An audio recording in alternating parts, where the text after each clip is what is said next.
Hi everyone, welcome to Cache Walks. In this cache walk, we're trying to locate places that my great-great-grandparents, John and Jane Thomas, lived.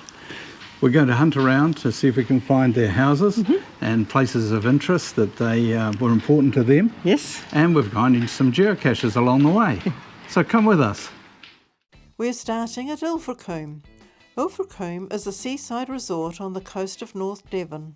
John emigrated to New Zealand in 1854 on board the Duke of Portland. It took 95 days, just over 3 months, to get there. He found work, sent word back, then Jane with their children, William, aged 6, my great-granddad, his brother John and young cousin George arrived in New Zealand in 1855. When travelling to new places, we're not always sure our car's navigation system is taking us on the best roads. These seem a bit narrow for the main road into a large town, but by the number of cars going past, maybe this is the main road into Ilfracombe. Looks like we've made the outer suburbs and there's a glimpse of the sea.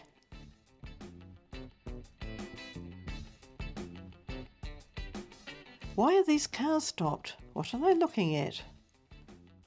Nice to see a horse and cart here. Coming into the old centre of town, we already know our accommodation is on a narrow one-way street with no parking.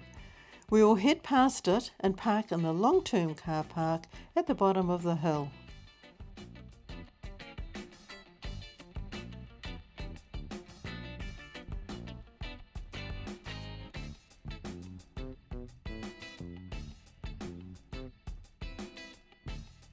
The wide-angle lens on our GoPro makes this street look rather flat. It's not, it's quite steep. Here's the Olive Branch Guest House, our accommodation for the 2 nights we're in Ilfracombe. We could have dropped off our luggage here, but have decided to head down to park the car. We'll walk back with our suitcases.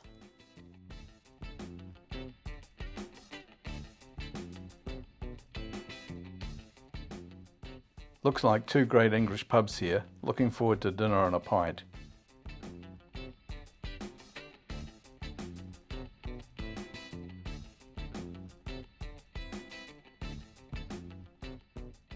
Here's the car park.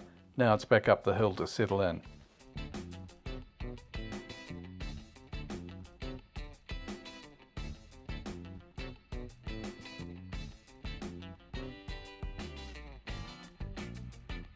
John and Jane Thomas, they came to Ilfracombe to live for about 6 years before they immigrated to New Zealand, and this is the place that they lived.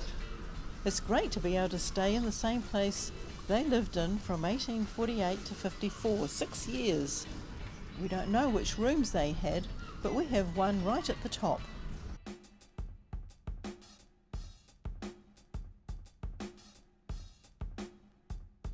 Here's the Olive Branch Guest House.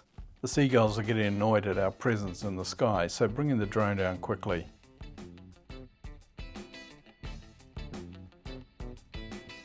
Here is our room at the top of the house. At the back of the house is where John worked in a mill once located here. Let's go in and head up to see our room. Okay, Lynn, show us around. Right, come on in. It's a lovely room, isn't it? It is. Nice bed there. Yeah, great. It's a lovely view out the window. Okay, you can see the sea by the looks of You it. can. Yeah. There's a yacht out there and a little motorboat. Oh, right. Oh, yes. It looks like there's some sort of fair there. There's a merry-go-round. And... Right, let's show the bathroom. Take us through to the bathroom. Oh, hold on, there's a fireplace there. Yeah, that's That's pretty neat, isn't it?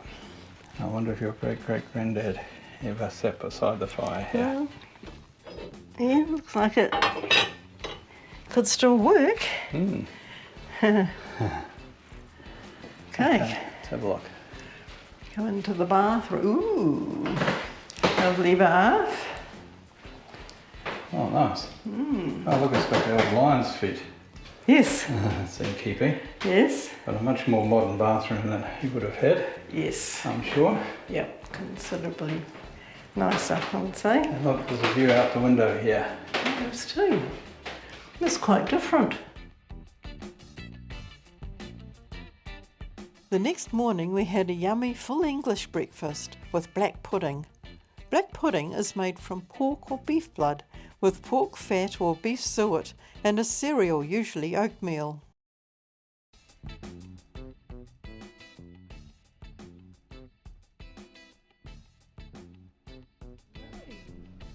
And what's the dog's name? Monty. Monty. Monty. Hi, Monty. Hello, Monty. Hello. Who are you, Monty? I've got some nice photos of him myself, actually. Oh, I bet. Yeah, I've got some beautiful photos of him. We had him when he was a baby. Oh, goodness. Oh, but he's so cute. We're tracking our way through the streets to get up to the church where they were married. So a little bit of a walk and we should get there. There's also a church micro to be found there.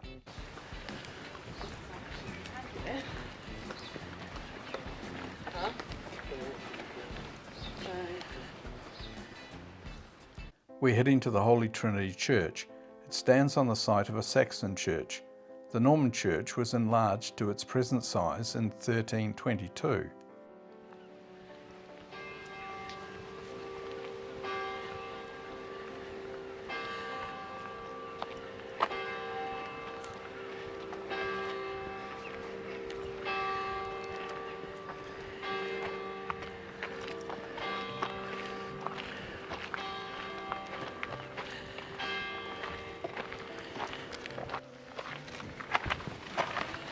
Ah, nice looking church. It is.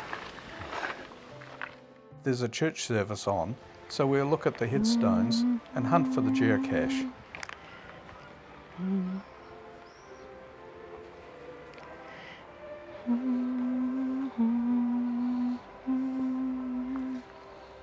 You're in the 1700s. Here's one 1780. Yeah, this one's 1772. Quite old. Right, we're trying to find the headstone of June Clark. She's just over there, is she? She is. I can see her right now. Good. So, Okay, what do we have to get from that? we need to get the day that she was, or the year that she was born. Okay. Okay. Now we have to work out the coordinates for the next one. Okay. Might have to sit down for this. So it's just an offset multi. Yeah, it is. Yes, Okay. I don't mind these ones. These are good. Well, come and sit over here Yeah, in the shade. and let's work it out. Shouldn't take too long. No, they're usually quite quick, aren't they? Yeah, no, I like these. Okay. How far away is the final? It's about 50 metres. 50 metres. Yeah. Oh, that's very handy. It is. Not far at all. Just round the other side of the church. Okay. Hmm.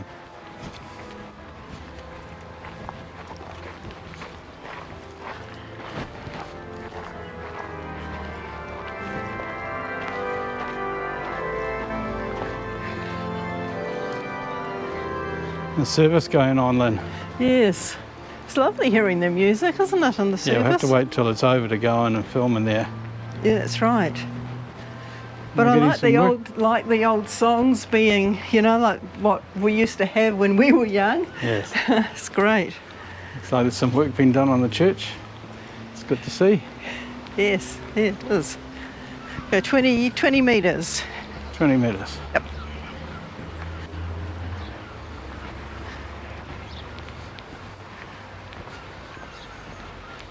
This is another church micro, isn't it?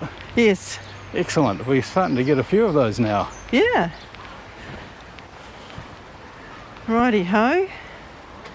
What's the hint? Not sure. Have to go back. Just hold on a sec. Just need to go back to the hint. In a crack of wall attached to a bit of a tree. Oh, okay. That's nice and clear, isn't it? Yeah. It's in a crack in the wall and it's attached to part of a tree. Maybe in here.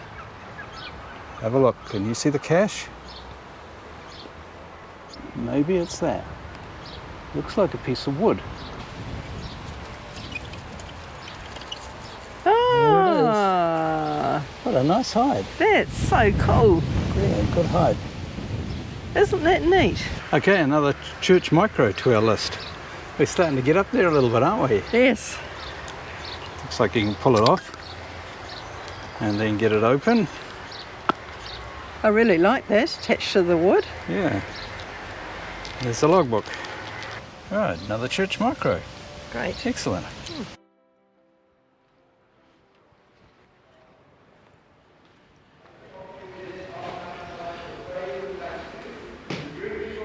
We were warmly greeted by everyone we met here, and the Reverend John Rolls kindly showed us some of the church's history linked to the family. Okay, so John Mill Chanter, MA, was the vicar of this church. He was a prebendary, that means what we call a canon these days, but he was here from 1836 to 1887 as the vicar. That's a long time, isn't it? It is. And he would have married your Great-great-granddad and grandmother. Wonderful. So there we are. There he is in all his glory. What a handsome looking chap he is. Oh, goodness me. That's lovely. Thank you very much. Thank you. So you're obviously visiting. We are, yes. Tracking They family. Tracking we just tracked family. down the vicar who married their great-great-great-grandparents. The Holy Trinity is another beautiful church full of history and with stunning glass windows.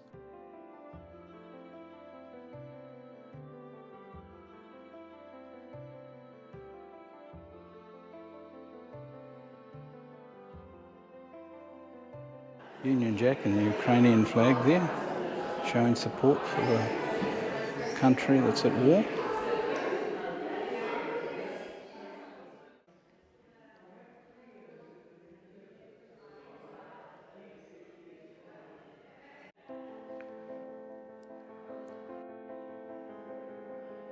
This Elizabethan pulpit has arched columns and panels containing floral motifs. The square baptismal font is Norman of about 1160 and is decorated with 3 rosettes and ears of wheat on each face with a scalloped underside.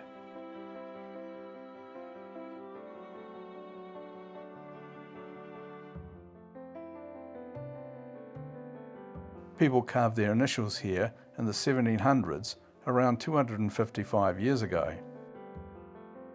Time to leave this wonderful church as we're heading inland to find Bradwell Mill. John Thomas grew up here in the cottage at his father William's mill. More narrow country roads on our way to the mill. Whoops, looks like it's backing up time. No, thankfully he's reversing for us.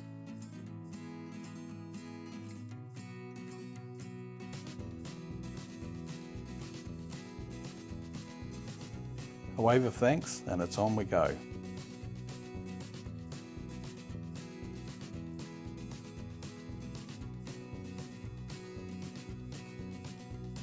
Here's the cottage and mill coming up on the right. Parking is difficult here, so pulling up into the driveway and hoping someone is about to ask if we can have a look around.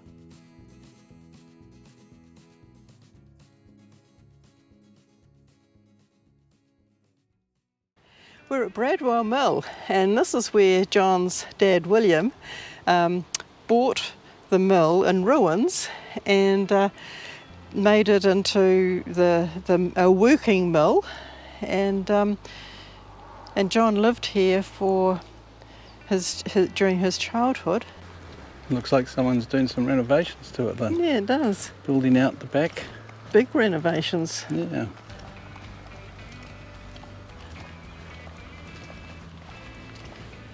There's a lot of building, maybe houses down the far end here. Let's have a look over the gate. Oh, here we are, there's the mill.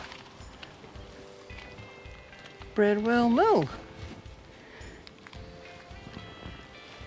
It's a nice little plaque, isn't it? Lynn's walked down the road to see if she can find someone. Could you find anyone? No.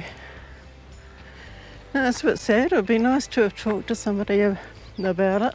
Yeah, it is Sunday, so who knows yeah, that's true. where the people could be. Certainly the people working on it are not here. No. Okay, shall we move on? Back at the car, we meet the owner, Mike, who kindly offered to show us through the mill and cottage. There's 12 acres of woodland with it. Okay. Yeah, the whole part. That's why I'm here really, for the woodland. Right. And what are you doing in the woodlands? Trying to make it into some form of sanctuary, I would say, for wildlife. Oh, cool. That's good. Yeah, nothing commercial. But it's just something I've just loved doing. So that's where the water originated. This was the old mill leat. Came right through it, goes underneath the shipping, Okay. right out and back into the River Cane over there. Right. So that's how it all was. And but the amazing thing is the water came from right up on Trimstone through slate-lined culvert and a leat that came all the way from the stream up higher up, and but it went to a mill pond, and the pond was the place where I think it had 3 or 4 hours milling, and that was it. Then they had to fill the pond back up again. So it wasn't consistent. Right, okay. So it was very much a hit and miss thing. So what a lifestyle. I think he had to get up through when the people wanted their corn milled through the summer months, he would have been up all the time. Yes. Trying to get the mill working. Very hard physical life it would have been, wouldn't it? Oh, yeah. But apparently they were the technology of the time. Yes. They were well sought after. Yes. You tend to think all this technology and you had a bag of flour. And that was it. That's all you had. You did nothing else. And all the effort to build the wheel, the leat, all the money that was poured into it obviously meant there was money at the end of it. No one pours money into something that doesn't make money. Yes. And I think for a period of probably 30, 40 years they were the kings of the area. Really. Yes, yeah.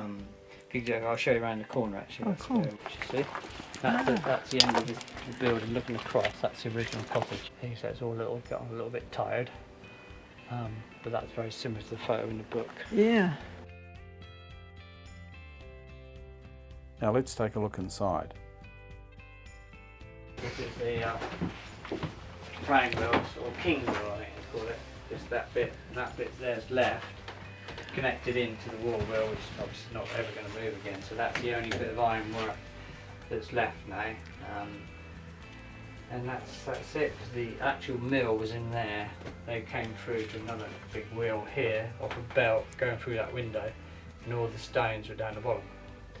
And that's how it works. And this is and we weren't quite sure what was built first, whether the mill was built and then the cottage, or the cottage was built and then the mill. And the deeds of Bradwell show that Thomas bought Bradwell in 1825, and this was his immediate family's home for the next 41 years until he died. Future generations lived there, even in 1990. 166 years later, when we arrived in West Down, we found it still owned and occupied by William's descendants. Lynn's upstairs looking for the year William got the mill operating again. It's easy to go up, but harder to come down. Yeah, if you go backwards, it's usually best to hold on to the rail. I've fallen done it once, so that's quite painful. Yes. But I think the steepness was due to the fact that he used to probably keep some of the grain up here. One last look at the cottage and mill, then saying goodbye to Mike. We're heading out to explore some more. We're heading to the 13th century West Down Church of St Calixtus to look for William's grave and a church micro-geocache. It's a short drive to the church from Bradwell Cottage and Mill.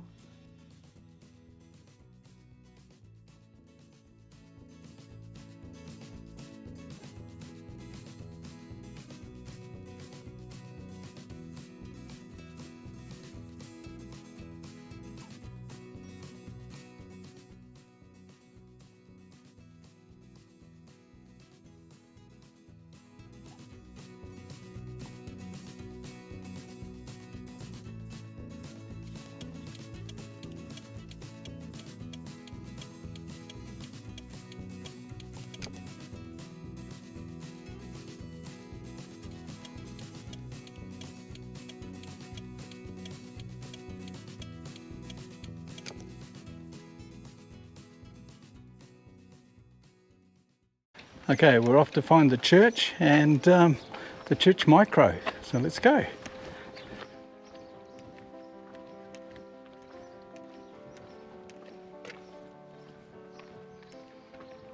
It might take a while to find William's headstone in this graveyard.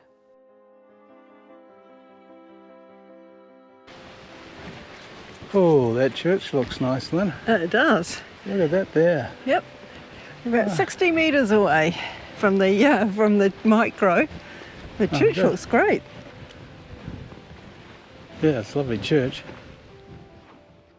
This beautiful clock dates from 1712, the time the tower was reconstructed. Now 38 metres. 38 metres, okay. Good.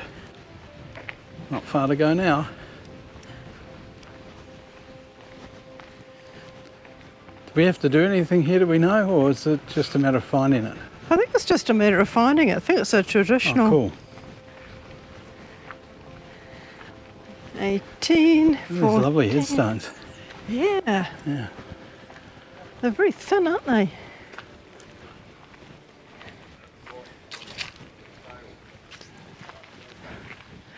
Some people doing gardening. Yes. Oh, what does it say? Hint. Low on gate post. Low on what? Gate post. Oh, we're whispering. Because they're right there. Oh, they are too. I think they're having afternoon tea. Seeing there are people there, should we go and look around the church first, come back? Leave them to it for a bit. Wait till it's safe.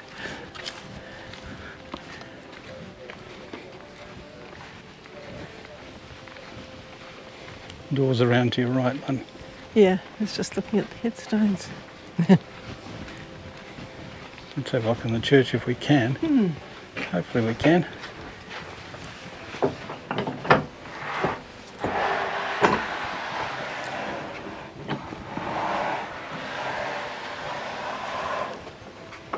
Wow. Okay. Now look up there. Yeah. Our 13th century ancestors will still recognise the inside of the church as theirs, although there would have been no pews and a beaten earth and clay floor in their time. The altar back shows the Annunciation, when the angel Gabriel announces to the Virgin Mary that God has chosen her to be the mother of his Son. Like so many churches we've seen on this trip through England, it has wonderful stained glass windows. Here's another nice old font. Yeah. Looks like it could be very old. Lovely ceiling. It does. And this is where John's father William was buried. Yes, that's right. So his funeral would have been in here. Yep. Oh, cool. That's my great-great-great-grandfather. This is the 17th century wall memorial to Francis and Grace Isaac. The hand-holding shows they are married. Here is an effigy of a 14th century knight, Sir John Stowford. It probably surmounted an altar tomb that is no longer here. Like most churches we have visited, they have information sheets explaining the most important features of their church. Doing a bit of hunt through the tombstones, trying to find William Thomas, where he's buried. Looks like Lena's tracked him down. I have, I found him here. Ah, there he is. Here's my great-great-great-granddad and grandma. Okay, so that's John's father. Yes, that's right, William.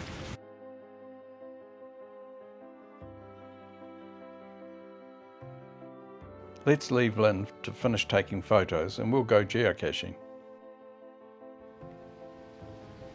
Right, let's have a look for this cache. Can you see it?